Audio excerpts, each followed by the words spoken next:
آج کل ایک پرابلم کئی لوگوں میں سننے کو ملتی ہے کہ میں بہت بھول جاتا ہوں، مجھے یاد نہیں رہتا۔ یقیناً یہ بھولنا بھی ایک بیماری ہے، اور جب یہ بہت زیادہ بڑھ جائے تو یہ ہماری ڈس آرگنائزڈ زندگی کو واضح کرتا ہے۔ بھولنا یعنی نسیان، یہ انسانی دماغ سے تعلق رکھنے والا ایک مرض ہے، ہیومن برین سے اس کا تعلق ہے، اور یہ خرابی اکثر موئسچرائز ہونے کی وجہ سے، یعنی سردیوں میں بھی ہوتی ہے، اور رطوبت پیدا ہونے کی وجہ سے بھی بعض اوقات دماغ میں یہ ہو جاتی ہے۔ دماغ میں جب ورم ہو جاتا ہے، سویلنگ ہو جاتی ہے کسی پرٹیکولر پارٹ پر، تو ڈاکٹر بتاتے ہیں کہ اس کی وجہ سے بھی یادداشت کمزور ہو جاتی ہے۔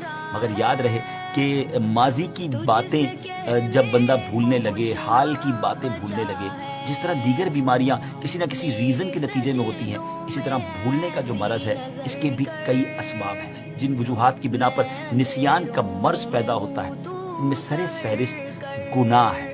جی ہاں، گناہوں کی نحوست ہمارے ظاہر و باطن دونوں کے لیے نہایت تباہ کن ہے۔ بالخصوص نسیان یعنی میموری لاس ہونا، گناہ جو ہے وہ اس مرض کو تقویت دینے والا عمل ہے۔ اللہ پاک مجھے اور آپ کو گناہوں سے محفوظ فرمائے۔ یاد رہے، نسیان جو ہے وہ عصیان سے پیدا ہوتا ہے، یعنی گناہوں سے حافظہ کمزور ہوتا ہے۔ جب گناہوں کی نحوست کے سبب روزی کم ہو جائے، بلاؤں کا ہجوم رہے، عمر گھٹتی چلی جائے، عبادت سے محرومی رہے، عقل میں فطور پیدا ہو جائے، بندہ لوگوں کی نظر میں ذلیل و خوار ہو کر رہ جائے، نعمتیں چھن جائیں، ہر وقت پریشانی گھیرے رکھے، لا علاج بیماری میں مبتلا ہو جائے، چہرے سے ایمان کا نور ختم ہو جانے کی وجہ سے بے رونق ہو جائے، تو ان گناہوں کی وجہ سے پیدا ہونے والی نحوستوں کے سبب کسی بات کا یاد رکھنا بھی مشکل ہو جاتا ہے۔ اور آپ سوچ رہے ہوں گے کہ یہ حافظہ کمزور ہونے والی بات جو ہے یہ کیوں کی جا رہی ہے؟ یہ ہمارے ٹاپک سے بڑا ریلیونٹ ہے ناظرین۔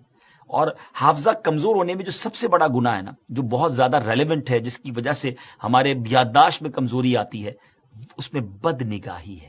جی ہاں، بد نگاہی یہ حافظے کو کمزور کرنے کا بڑا سبب ہے۔ حرام